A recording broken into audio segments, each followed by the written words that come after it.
ശബരിമല സ്വർണ്ണ കവർച്ചയിൽ നിർണായക വഴിത്തിരിവ്. ശബരിമലയിൽ നിന്ന് കടത്തിയ സ്വർണം ഒടുവിൽ കണ്ടെത്തിയിരിക്കുന്നു അന്വേഷണ സംഘം. ബെല്ലാരിയിലെ റൊദ്ധം ജ്വല്ലറിയിൽ നിന്നാണ് പോറ്റി വിറ്റ സ്വർണം പ്രത്യേക അന്വേഷണ സംഘം കണ്ടെടുത്തത്. ഗോവർദ്ധന് നൽകിയ സ്വർണ്ണക്കട്ടികളാണ് കണ്ടെത്തിയത്. വിവരങ്ങളുമായി ആർ രാജീവ് ചേരുന്നുണ്ട്. രാജീവ്, ഈ സ്വർണം കണ്ടെടുത്തത് വളരെ നിർണായക തെളിവാണ്. ഈ തെളിവ് വരും ദിവസങ്ങളിൽ ഈ കേസിന്റെ ഗതി തന്നെ മാറ്റിമറിക്കാൻ കെൽപ്പുള്ളതല്ലേ? തീർച്ചയായും മേശതി, ആ കാര്യത്തിൽ സംശയമില്ല. അതുകൊണ്ട് തന്നെയാണ് വളരെ ഒരു നിർണായകമായ നീക്കം അതിവേഗം SIT നടത്തിയിരിക്കുന്നത്. കാരണം ഈ ഒരു ഘട്ടത്തിൽ SITയുടെ നീക്കത്തെ എന്തായാലും നമുക്ക് കുറച്ചു കാണാൻ കഴിയില്ല. കാരണം ഇതുമായി ബന്ധപ്പെട്ട് ഉണ്ണികൃഷ്ണൻ പോറ്റിയിൽ നിന്ന് ഒരു മൊഴി ലഭിക്കുന്നു. ഇതിന്റെ അടിസ്ഥാനത്തിൽ ശാസ്ത്രീയമായ പരിശോധന SITയുടെ നേതൃത്വത്തിൽ നടക്കുന്നു. സാമ്പത്തിക ഇടപാടുകൾ പരിശോധിക്കുന്നു. ഇതെല്ലാം കുറഞ്ഞ ദിവസം കൊണ്ട് തന്നെ SIT നടത്തിയെന്ന കാര്യത്തിൽ ഒരു സംശയവുമില്ല. കാരണം ഹൈക്കോടതിയുടെ വളരെ കർശനമായ ഇടപെടൽ ഇക്കാര്യത്തിലുണ്ട്. 10 ദിവസം കൂടുമ്പോൾ അന്വേഷണ പുരോഗതി റിപ്പോർട്ട് ഹൈക്കോടതിക്ക് സമർപ്പിക്കണം. മാത്രമല്ല, ഏതെങ്കിലും തരത്തിൽ അന്വേഷണം പിന്നിലേക്ക് പോവുകയാണെങ്കിൽ അത് ഹൈക്കോടതി ഇടപെടാനുള്ള സാധ്യത നിലനിൽക്കുന്നുണ്ട്. കഴിഞ്ഞ തവണ തന്നെ കേസ് പരിഗണിച്ചപ്പോൾ ഹൈക്കോടതി ഇക്കാര്യം വ്യക്തമാക്കിയതാണ്. അതുകൊണ്ട് തന്നെ വളരെ നിർണായകമായ ഒരു നീക്കം അന്വേഷണ സംഘത്തിന്റെ ഭാഗത്തു നിന്ന് ഉണ്ടായിരിക്കുമെന്ന കാര്യത്തിൽ സംശയമില്ല. ഏതായാലും സ്വർണം കണ്ടെത്തിയതോടുകൂടി ഇനി അടുത്ത നീക്കത്തിലേക്ക് അന്വേഷണ സംഘത്തിന് കടക്കാൻ കഴിയും. ഇനിയും കൂടുതൽ സ്വർണം കണ്ടെത്താനുണ്ട്. അതിലേക്കുള്ള നീക്കമാണ് ഇനി അന്വേഷണ സംഘം നടത്തുന്നത്. ചെന്നൈയിൽ ഉൾപ്പെടെ പോയി അതിനുള്ള നീക്കം നടത്തുന്നു. അതിനുശേഷമാണ് ഞാൻ നേരത്തെ സൂചിപ്പിച്ചതുപോലെ തന്നെ പ്രത്യേക അന്വേഷണ സംഘത്തിന്റെ നേതൃത്വത്തിൽ ഇപ്പോൾ തന്നെ അന്വേഷണ സംഘം 3ആയി തിരിഞ്ഞാണ് അന്വേഷണം നടത്തിക്കൊണ്ടിരിക്കുന്നത്. SITയുടെ നേതൃത്വത്തിലുള്ള ഒരു സംഘം ബംഗളൂരുവിൽ അന്വേഷണം നടത്തുമ്പോൾ അതേസമയം തന്നെയാണ് ചങ്ങനാശ്ശേരിയിൽ മുരാരി ബാബുവിന്റെ വീട്ടിൽ ഉൾപ്പെടെ കഴിഞ്ഞ ദിവസം പരിശോധന നടന്നത്. മുരാരി ബാബുവിന്റെ വീട്ടിൽ മാത്രമായിരുന്നില്ല പരിശോധന നടന്നത്.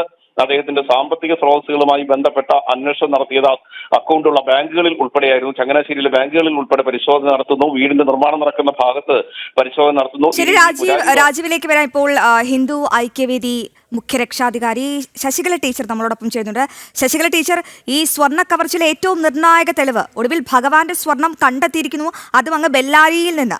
അപ്പോൾ പോറ്റി മാത്രമല്ല, ഇതിന് പിന്നിൽ വമ്പൻ സ്രാവുകൾ ഉണ്ടെന്ന് വ്യക്തം തന്നെയാണ്.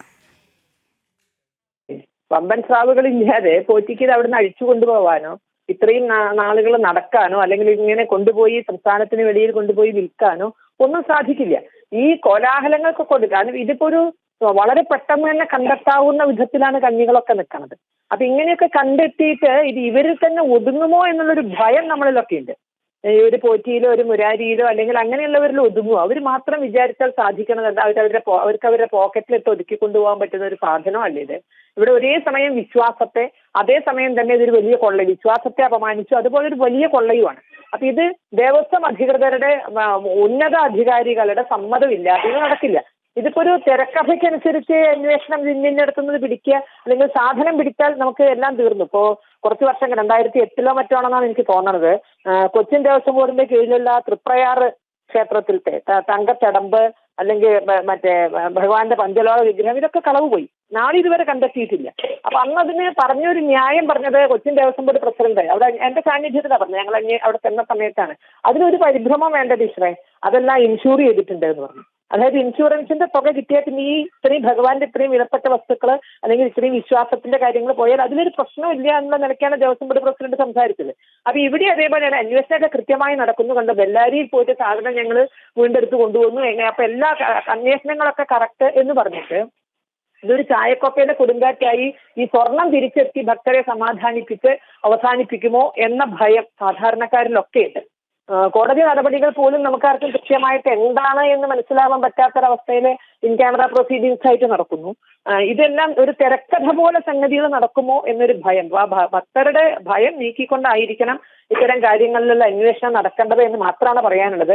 ഇത്രയും കാര്യങ്ങളിൽ നമ്മളെല്ലാം സംതൃപ്തരാണ്. ഇത് കണ്ടെത്തി എന്നുള്ളത്, പക്ഷെ കണ്ടെത്തിയത് കൊണ്ട് മാത്രം കാര്യമായില്ല. ആരൊക്കെയാണ് ഇതിന്റെ പിന്നിൽ പ്രവർത്തിച്ചത് എന്നുള്ളത് കണ്ടെത്തുന്നത് വരെ ഈ അന്വേഷണം കാര്യമായി തന്നെ മുന്നോട്ട് പോകണം. ടീച്ചർ, ഈ അന്വേഷണം ശരിയായ ദിശയിലല്ല, സുതാര്യമായൊരു അന്വേഷണം വേണമെന്നാണ് ഹിന്ദു ഐക്യവേദിയുടെ ആവശ്യമല്ലേ? തീർച്ചയായും സുതാര്യമായി കോടതി നടപടികൾ അടക്കമെല്ലാം. കാരണം അവിടെ പോയത് ഭക്തന്റെ മുതലാണ്, വേറെ ആരുടെയല്ല. അത് നമുക്ക് വിശാലമായ അർത്ഥത്തിൽ നോക്കിയാൽ ഭഗവാന്റെ പോലും, ഭഗവാൻ ഇതിന്റെ ഒന്നും ആവശ്യമില്ല എന്നുള്ളത് നമുക്കറിയാം. ഭഗവാന്റെ പോലും ആ മുതലുകളുടെ എല്ലാം യഥാർത്ഥ അവകാശി ഭക്തര് മാത്രമാണ്. അപ്പൊ നമ്മളെ എവിടെ ഒരു ഇതര സംസ്ഥാനത്തെ ഒരു ഭണ്ണാരത്തില് മറ്റേ മൊബൈൽ ഫോൺ അതായത് ആക്സിഡന്റലായിട്ട് വീണ് കഴിഞ്ഞപ്പോ അതിന് അയാൾക്ക് അവകാശമില്ല. കാരണം വീണ് കഴിഞ്ഞാൽ അത് ക്ഷേത്രത്തിന്റെയാണ് എന്നുള്ള നിലയ്ക്കാണ് വിചാരിച്ചത്. അപ്പൊ ഇതുപോലെ ഈ മുതലുകളെല്ലാം ഭക്തന്റെയാണ്, അത് നിക്ഷേപിച്ച ആളുടെ പോലുമല്ല. അപ്പൊ വിജയ് മല്യനെ തിരിച്ചു വന്നിട്ട് എനിക്ക് ആര് കൊണ്ടായാലും കുഴപ്പമില്ല, ഞാൻ അതിനുവേണ്ടി കൊടുത്ത ആരാച്ച കൊണ്ടായിക്കോട്ടെ എന്ന് പറഞ്ഞാൽ ഈ കേസ് അവസാനിക്കില്ല.